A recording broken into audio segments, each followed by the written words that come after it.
Hello guys, welcome my new blog. তোমরা সবাই কেমন আছো? আশা করছি খুব ভালো আছো। গুড মর্নিং সবাইকে। এখন আমি সকালবেলা ব্রাশ করে নিলাম, একদম মুখ ধোয়া হয়ে গেছে। আমাকে আজকে সকাল সকাল দোকান যেতে হবে, কারণ আমি কালকে দোকানে যাইনি। ঠিক আছে, এখন আমি দোকানে বেরিয়ে গেছি দোকান যাওয়ার জন্য। মানে কি বলবো, আজকে ওয়েদারটা খুব সুন্দর ছিল, ঠান্ডা ঠান্ডা ওয়েদার, মেঘলা মেঘলা, বেশ ঠান্ডা ঠান্ডা বাতাস দিচ্ছিল, কিন্তু গরমটা হালকা হালকা ছিল। আর দোকানে চলেও এসেছি আমি। দোকানে এসে দোকান খোলা হয়ে গেছে, দোকানে সব রেডি করে দিয়েছি। কালকে দোকান আসেনি বলে দোকানে প্রচণ্ড মানে একটু নোংরা হয়েছিল, তো দোকানে এসে সব পরিষ্কার করলাম। তারপরে আমি এখানে পরিষ্কার টরিষ্কার করার পর এখানে একটু গান গাইছি, যেন মনে হচ্ছে আমি কত বড় গায়ক। আমি গান গাইতে লেগে গেছি, নিজেকে নিজেকে যেন মনে হচ্ছে আমি অনেক বড় গায়ক। পাগল হয়ে গেছি গরমে, কি বলবো।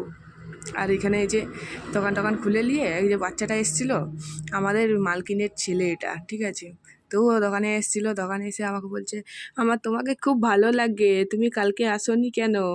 আমি তোমাকে কালকে অনেক মিস করছিলাম, এইসব বলছে, ঠিক আছে। বলার পরে যে আমি কালকে আসিনি, আমার একটু কাজ ছিল, ঠিক আছে। তো বলছে তুমি আজকে থাকবে তো? আমি বলছি হ্যাঁ। তারপরে ওকে একটু ভয় ভয় ভয় ভয় করে গোল গোল গোল গোল করে ঘুরে পড়লাম, একটু কিস্টিস খেয়ে নিলাম ওকে। দিয়ে ওটা ঢং ঢং ঢং ঢং করছে, ঢং দেখাচ্ছে ও। মানে কী বলবো, বাচ্চা ছেলে তো, বাচ্চা ছেলেদের সাথে একটু লাগতে খুব ভালো লাগে। তারপরে ও এসে আমাকে বলছে কি আমি তোমাকে কোলে নেবো, দেখবে এই দেখো, এই বললাম কিন্তু ওই কোলে নেবো। দিয়ে আমি বলছি না, টাটা বাই বাই।